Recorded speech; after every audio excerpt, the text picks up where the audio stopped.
Before we jump into today's episode, I wanted to remind those healthcare executives out there that are from small and rural healthcare organizations that Capstone provides complimentary consultations.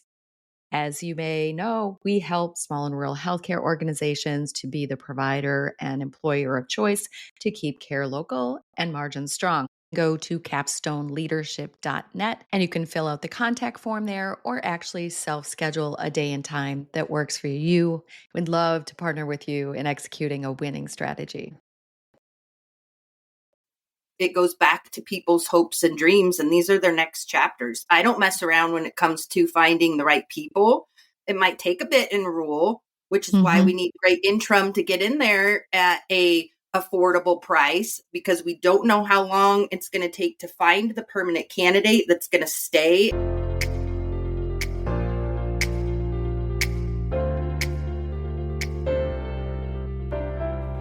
Welcome to Culture Change RX, the podcast for healthcare professionals that are committed to creating a thriving workplace culture, improving the experiences of employees and patients, and ultimately unlocking their organization's next level of potential. I'm Sue Tetzlaff, your host and co-founder of Capstone Leadership Solutions. Join me and my insightful guests each week as we share actionable insights for navigating the crucial people side of the business of healthcare. Subscribe now for a weekly dose of Culture Change RX. Now let's dive into this week's conversation where culture change takes center stage. Welcome to another episode of Culture Change RX. And today I have a guest in the studio. Stephanie is here from Rural Staffing Services. And I'm going to start by having her introduce herself, and then we're going to talk about connecting the right people to the right places. Stephanie, welcome to the show. Oh, Sue, I'm so excited to be here. Thank you for having me. I'm Stephanie Senger. I am the founder of Rural Staffing Services. Almost a year and a half into business, I have been recruiting for rural health critical access hospitals for 8 years now, and I really saw the need to have human-like recruitment. I knew there was something better we could do, and so here we are. Yeah. So you mentioned you have quite a bit of experience in recruiting, and now you have your own company very specialized in staffing for rural hospitals. And I believe that's both interim and permanent staffing for rural hospitals. So what made you decide that you wanted to kind of hang up your own shingle? Like, what's the backstory of branching out on your own? Oh boy, Sue. Well, I knew the price that these rural hospitals were paying was so silly, because if they weren't paying the same as large health systems, my boss would say, charge them 35% more because they're rural. I'm like, Oh, wow. there's got to be a way that we can make it financially better for our clients. There's got to be a way to make it right. And there's got to be a way to put the heart behind it too. It's rural. It's amazing. I love my people, both clients and candidates. So that started. And then my daughter, she's a cancer survivor, 20 years old now. They called her the miracle baby here in Spokane. So, I think that's where a lot of my passion comes from. And somehow I ended up in healthcare recruiting in rural. And one day I just said, there's got to be a better way to do this. And I hung up the hat, pressed delete, and restarted. So here we are. Wow. And I'm so excited.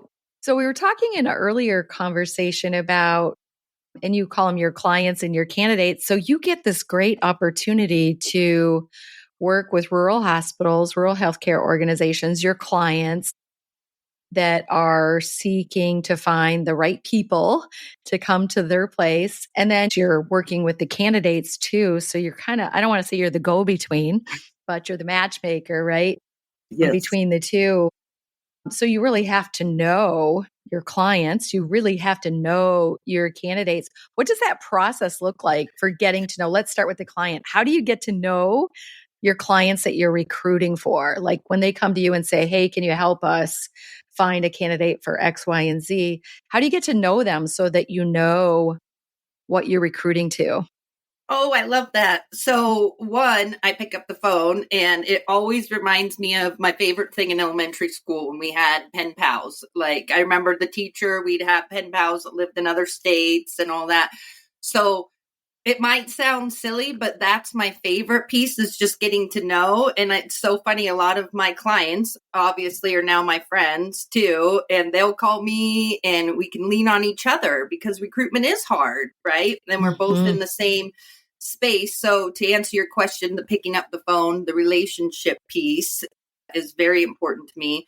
On the candidate side too, I listen and I get what type of people and backgrounds are needed for the positions as well. I'm very versed in rev cycle finance. I mean, what works in critical access, rural health. Yeah, So I isn't get it? it.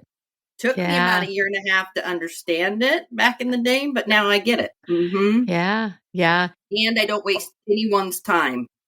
I Yeah. always tell my clients and my candidates that time is the most important gift we have to give.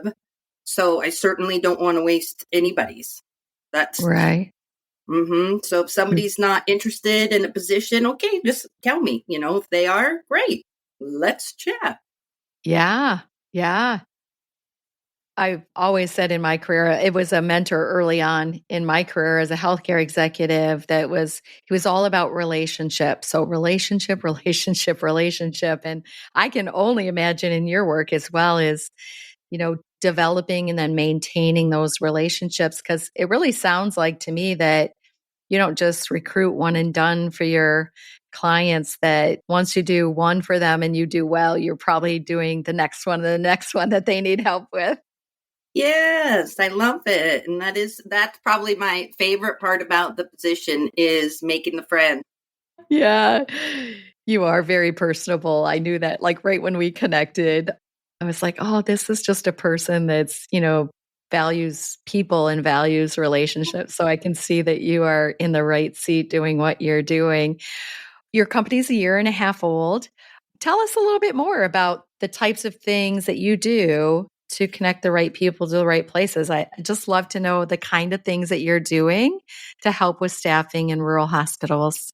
Sure. So, one, the need for it to be centralized is what I really am advocating for. I always say rule is too precious to be scattered all over the place.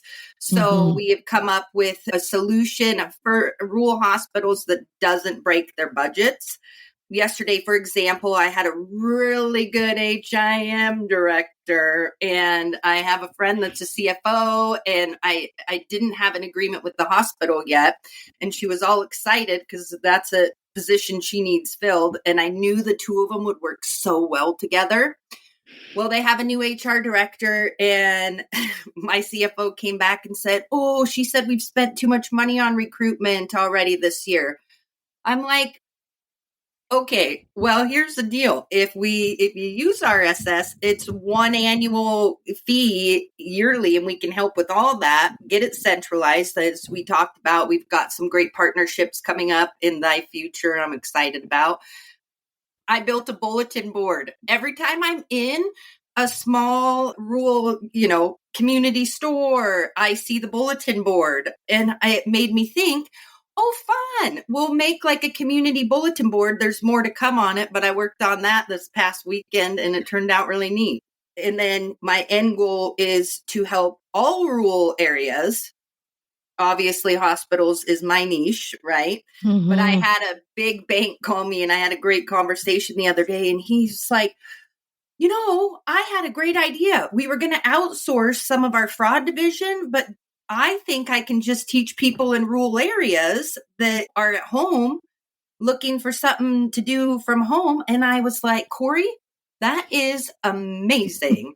So more to Mhm. come on that. And I thought, that's awesome.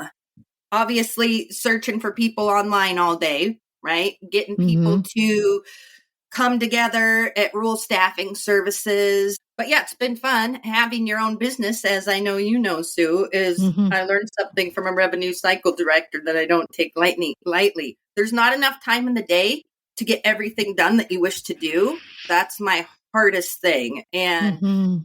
I had a revenue cycle director say, I'm stretched so thin, I'm starting to be transparent.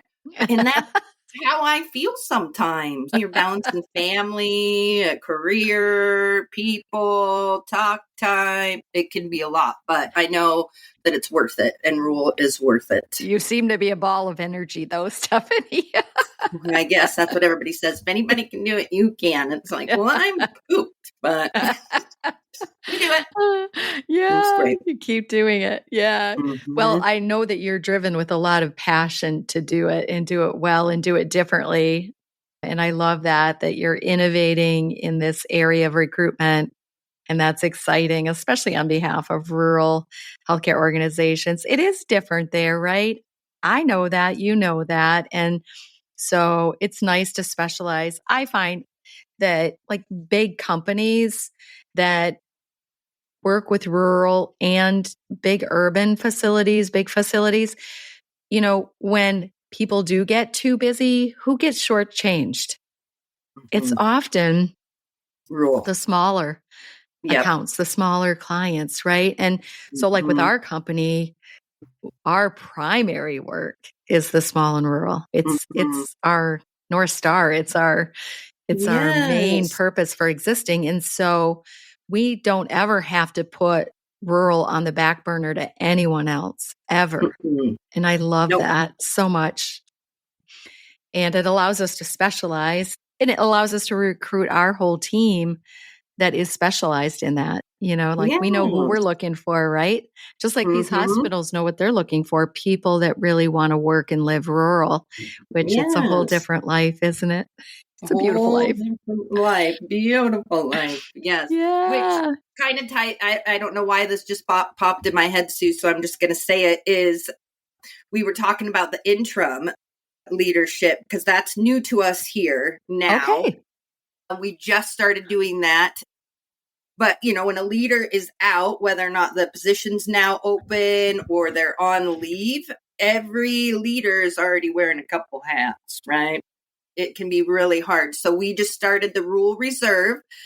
More to come on that. I might have the most wonderful man in the whole world. I think so. I love him. I have a call with him tomorrow to see if he's going to run the program officially. So more to come. Okay. But the Rural Reserve. I love it. Yep. Great naming. Yeah. So that'll be a group like a hospital. If they have a need, we have people, they're all together. We meet. We're going to be the Rural Reserve meeting and talking, and because Rule is all about being together, helping each other out. And it's fun to brainstorm and stuff. So, and laugh. That program is so nice because it's direct to hospitals. I learned that with a good friend of mine I was working with. She said, Stephanie, it's easier for us just to hire the candidates for per diem or interim ourselves and then pay you, which got me thinking. And then a dear friend, Tamara, is helping me out with the program, but it's just $2,500 a month per interim. Doesn't matter if they're the CEO, revenue cycle, whatever's needed. So, and then the Good Neighbor Project is already in work. We have a lab manager, or the Good Neighbor Pledge, sorry. We have a lab manager at a hospital. She's fairly new at being a lab manager. So I found a seasoned lab director and I paired them up, and he's available to help her with any questions. That way she can be successful long-term, not overwhelmed. So the Good Neighbor Pledge, if anybody out there wants to just help because they can here and there. Oh, yeah. Why not? That's so nice. Yeah. Like so valuable, so needed, Yes. Wow. Wow. Yeah. So that one I'm really excited about. It's the helping each other out, and because we can, as humans, right? And that's just going to help small hospitals everywhere. If there's a chief nursing officer, director of nursing somewhere that's having a really rough time, I can reach out to our partners that are part of the pledge and say, can someone call her or help her? Yes. Yes. Yeah. So that's exciting. All sometimes is needed to, salvage a person in their role that would stay there a long time if they can get through this learning curve or this challenge or this issue. And what a great way to help with retention. And yeah, once you get them in their place, you want them to succeed there, and they might need a little help. Yeah, everybody does. Like, I Yeah, mean, we as all far as do. just even having someone that understands what they're doing, the same job, different hospital, but sometimes Mm-hmm. my brain even thinks long term. Like, wouldn't it be great if the second Tuesday of every month, all the lab managers were together on a Teams meeting talking? That's another piece that I one day envision for RSS is just having more meetups and such as well. Because the more we put our Mm-hmm. heads together, the better practices and patient care come out. So Mm-hmm. Mm-hmm. Yeah, and keep those relationships strong, right? So that if people yes, then want to move or move on, they have already some relationships. Yeah. Not yeah, I just love with that. your company, but with others. Yeah, Yeah. exactly. Yeah. One thing that I've always, like for 22 years, I was an executive. So I did hire people. Most of the time it was, through our own internal process. And on occasion it would be with some help with a recruiting service. But as a leader, was an advocate for the employer, is that I always felt like our recruiting process was it is the first impression we're going to have with this candidate. And so if we hire them, they're already going to come in to day one feeling a certain way about the organization, hopefully great, right? Because the process was so great. They got to learn about us. We got to learn about them. They said yes. We said yes. And now, day one, they're going to start and they're going to be our employee. But I also have been either family members or myself when I was a candidate for a role, know that sometimes that isn't a great first impression, like that process of interviewing and selection and discovery, that it just didn't go well. And so I think that some candidates say no when, maybe there would have been a good fit, but this process didn't go so well that they kind of got a sour taste in their mouth about the organization, and saying yes to them is like, if they're dysfunctional in this Yeah, process, how are they going to be when I'm their employee and we're working together, yeah, I'm sure you hear some stories, see some stories, either in the 8 years or just the year and a half you've been with rural staffing services, where, maybe some of this dysfunction is evident to you, that either the candidate and or the client is it's not going well for them. Is there anything like yes. that you're seeing, or advice or information you want to provide that maybe can inspire candidates and or client that are hiring? Anything you want Yes. to share there? Well, let me just start out with the funny real quick. I have probably sent 200 people the Tom Petty gif. The waiting is the hardest part. I always say Tom Petty had it right. The waiting is the hardest part, because the waiting is hard. It's a Yeah. new chapter. It's a lot of these people are relocating, so they're looking around going, do I start packing my house? They're leaving family. Most leadership, I would say 90% in rural hospitals, are people relocating. So yeah, I want to make sure that I'm keeping the candidates engaged but also excited, because when I find them, Sue, I'm sharing that I'm sending them all the cool stuff on the community I'm recruiting for, the hospital, the leadership, why they want to work there, and then letting them do a lot of due diligence before they actually say, okay, I'm excited. So when they do say they're excited and I send them over, that's huge. These people are excited. So every day in recruitment, in the back of my heart, there's the piece that I feel gets overlooked, and it is the mental health aspect of recruitment. A couple years ago, I was recruiting on a position. A gal lived on the East Coast. Her husband had just passed away. She was an avid kayaker. I loved her. She'd gone through rounds for a director of surgical services opportunity. And I met her friends. They were at her house one night. We were teams, and they were so cute, and they were so excited to come over to the Pacific Northwest and start a new chapter. Well, she was, and her friends were so excited to come visit and kayak. Well, she goes through the whole process, and then at the very last second, we get a call that says, hey, I'm so sorry to do this, but I guess I have an internal candidate and I want to give her a chance. Okie dokie.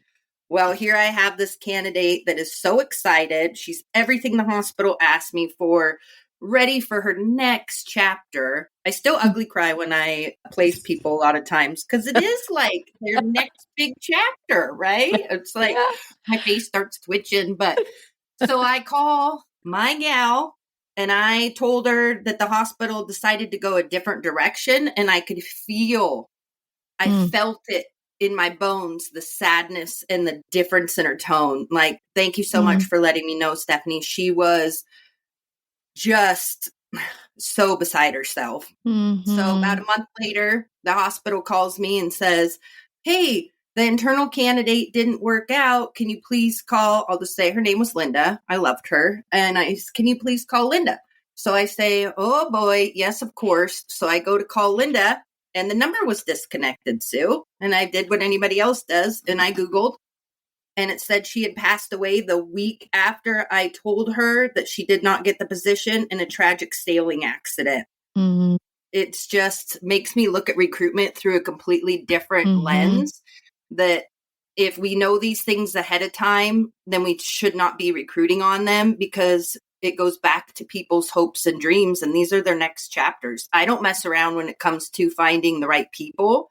It might take a bit in rural, which is why we need great interim to get in there at a affordable price, because we don't know how long it's going to take to find the permanent candidate that's going to stay and that's just as excited about the opportunity as you are to hire them, right? It's all about timing. And even in my work, I've had to trust in the universe, right?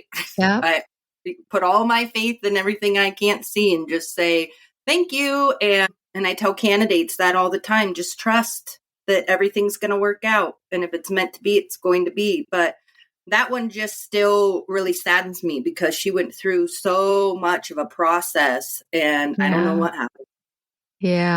Well, and with moving forward, I was telling you that Noah Kahn, he has a foundation called the Busy Head Project, where he advocates for mental health awareness in rural areas.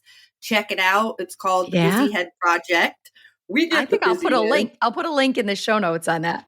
Yeah, you should. The Busy Head Project. So as soon as Noah Kahn, I guess he just got married, he's going back on tour.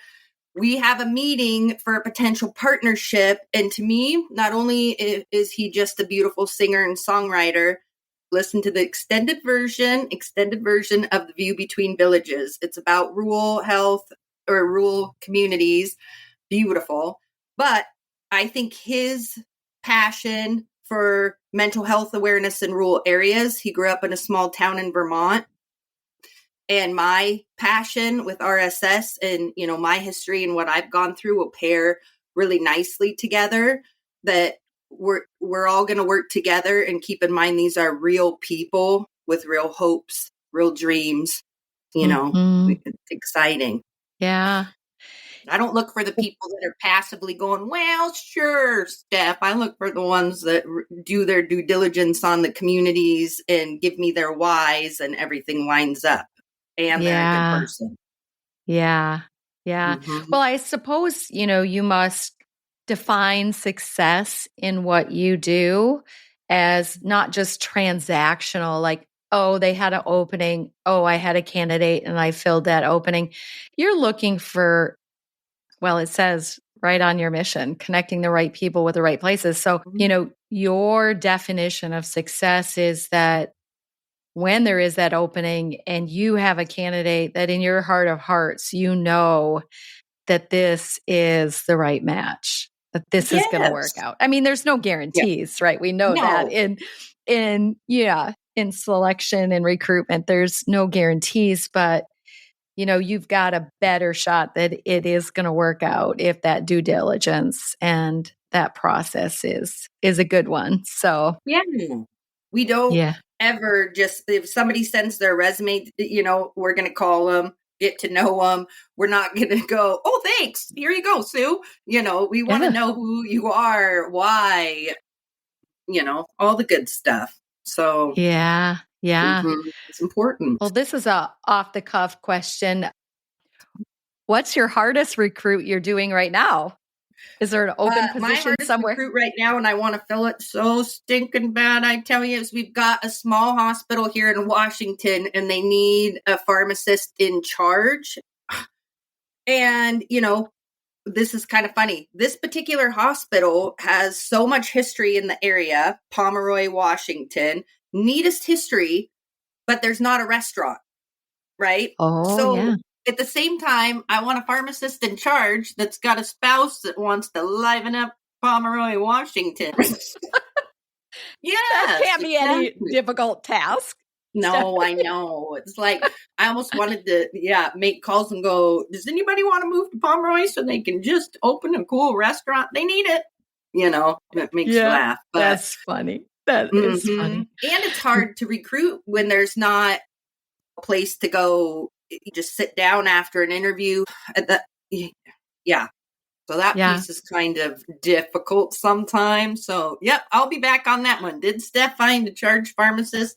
And did she find someone to open a restaurant? Yeah. Stay tuned. I want to know the rest of the story. It makes Yes. me think like our company works with small and rural healthcare organizations as well. So like when we have to be on site, which usually the minimum time we work with an organization is like 26, 27 months. And during that time, we're on site several times. And so myself and the rest of our team does travel to these places and we're boots on the ground. We do a lot of remote work, but Mhm. also boots on the ground. And there was community that, they didn't have a restaurant, they didn't have a hotel, but they had a community hospital. And when we would stay there, we would actually stay at one of their board members' houses.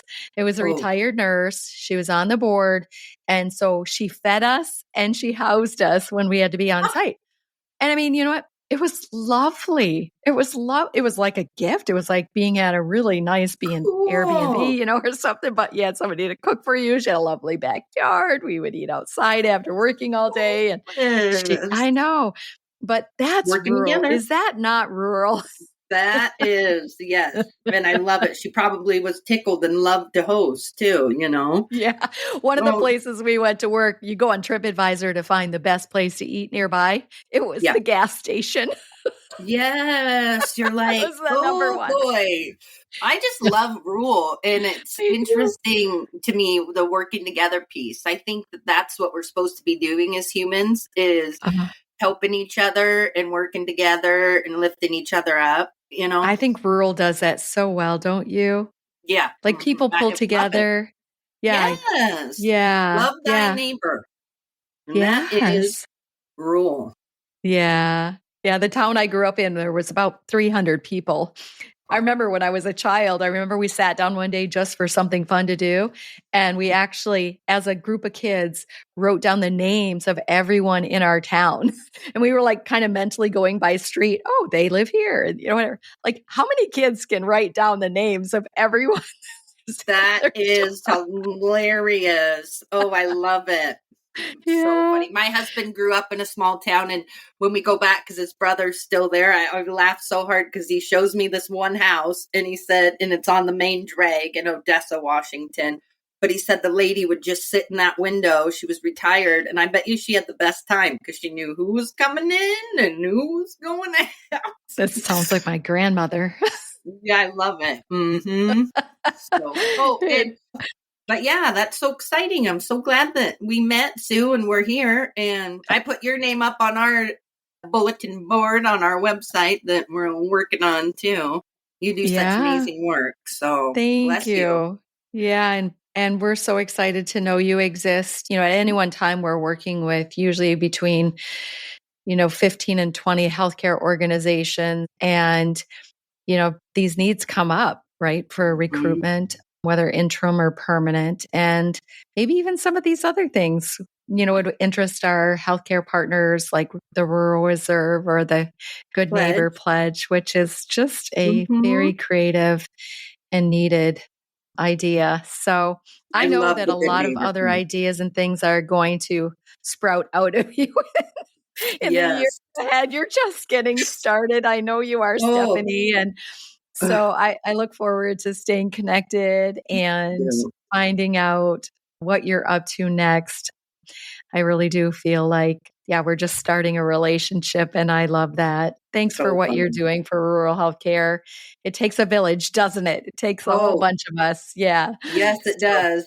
Going back to real quick, what you said is sometimes, Pee Wee's Playhouse, I always say he had a thing on his show that was connect the dots, la, la, la, la.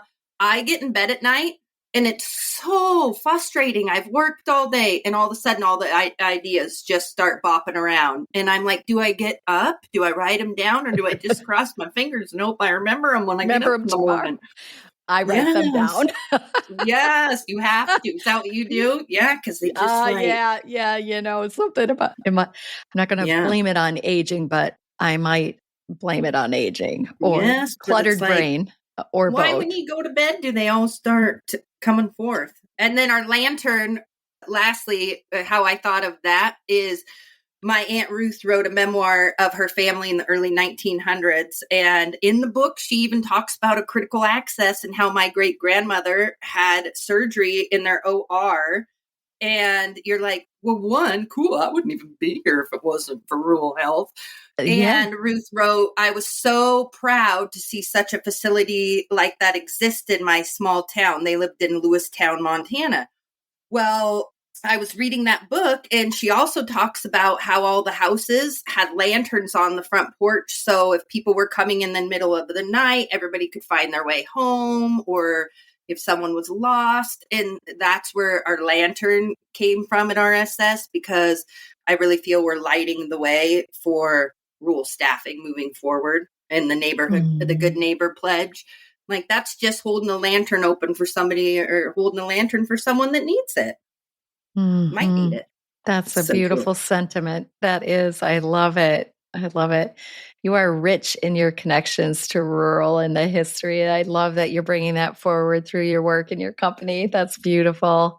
That's Thank beautiful. you. Stephanie, where can people Yeah. find if they're a healthcare organization that has some openings or could in the future and they want to make sure they know how to get a hold of you, or if maybe they're a candidate right now that's looking for their next best place to work? How do candidates find you? Well, we have our website, www.ruralstaffingservices.com. Okay. And then feel free to call 509-508-3597.